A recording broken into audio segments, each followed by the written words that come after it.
Iran के बादशाह ने अपने बेटे को पढ़ाने के लिए एक उस्ताद साहब का बंदोबस्त किया। उस्ताद साहब को कहा कि मेरे बच्चे को दीन पढ़ाइए, मैं चाहता हूं कल इसने इनाने हुकूमत को संभालना है तो ये दीन से आगाह हो जाए, इसको कुछ सिखाइए, पढ़ाइए। बहुत नेक बुजुर्ग बड़े दरवेश आलिम पढ़ाने लगे, असबाक मुकम्मल हो गए, दीन के असबाक कुरान मजीद पढ़ाया, अहादीस तय्यबा का दर्स दिया, उसूल फिक़ह से रूशनास कराया। जब बच्चे ने मुकम्मल तालीम हासिल कर ली और आमीन हो गई, दस्तार हो गई, फारिग हो गए, तो फिर एक दिन उस्ताद साहब ने कहा बेटे कल तुमने जरूर आना है, कुछ बात करनी है।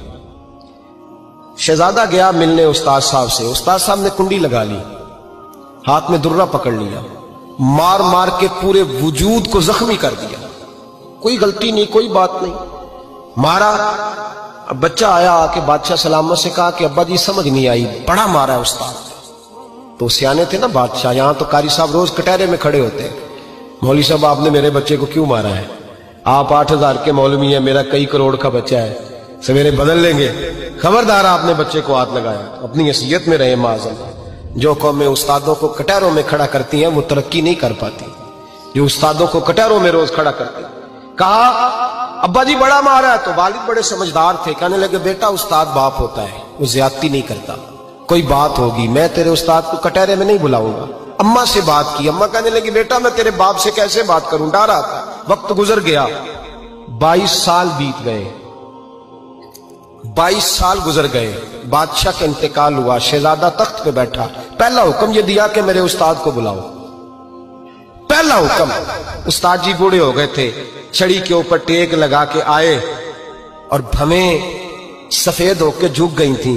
यूं आंख खोल के बड़ी मुश्किल से देखा, कहने लगे शहजादे हुक्म हो। कब मैं शहजादा नहीं, अब मैं बादशाह बन गया हूं। उस्ताद जी 22 साल बीत गए, आपने मारा था, पर वो दर्द चूंकि ज्यादती की थी, मेरा कसूर कोई नहीं था, तो ना मेरी रूह से दर्द गया है ना मेरे जिस्म से गया है, मैं बेख्तियार था, पूछ नहीं सकता था, आज बाइख्तियार हुआ हूं। सबसे पहले पहला हुक्म आपको दिया, बुलाया है, बताए क्यों मारा था, क्यों मुझे मारा था, मेरी ज्यादती बताए। तो उस्ताद, बूढ़े उस्ताद की आंखें आंसुओं से भर गई, कहने लगे बेटे बस आज के दिन के लिए मारा था, ये जो दिन आ गया ना मेरी जिंदगी में, इसलिए मारा था, ये मैं चाहता था मेरी जिंदगी में वक्त है आज के, बस मेरी मुराद पूरी हो गई। कहा साहब किस लिए, मुझे भी समझाए। आप फरमाने लगे कितनी देर हो गई तुझे मार खाए हुए, कितना जमाना बीत गया? कहने लगा 22 साल। फरमाया जख्म भूले तो नहीं, दर्द खत्म तो नहीं हुई, तुम्हें बात एक मिनट के लिए भी तुम्हारे हाफजे से महव तो नहीं हुई? का उस्ताद जी रोज रात को याद आती, रोज ख्याल आता था। उस्ताद कहने लगे भाई तू बेख्तियार था, पूछ नहीं सका, 22 साल तुझे याद रहा, मुझे पता था तू एक दिन हुक्मरान बनेगा, मैंने तुझे इसलिए मारा था कि बेटे याद रखना, किसी पे जुल्म न करना। अगर तुझे 22 साल तक याद रहा है तो जिस पर तू जुल्म करेगा उसे भी कयामत तक याद रहेगा।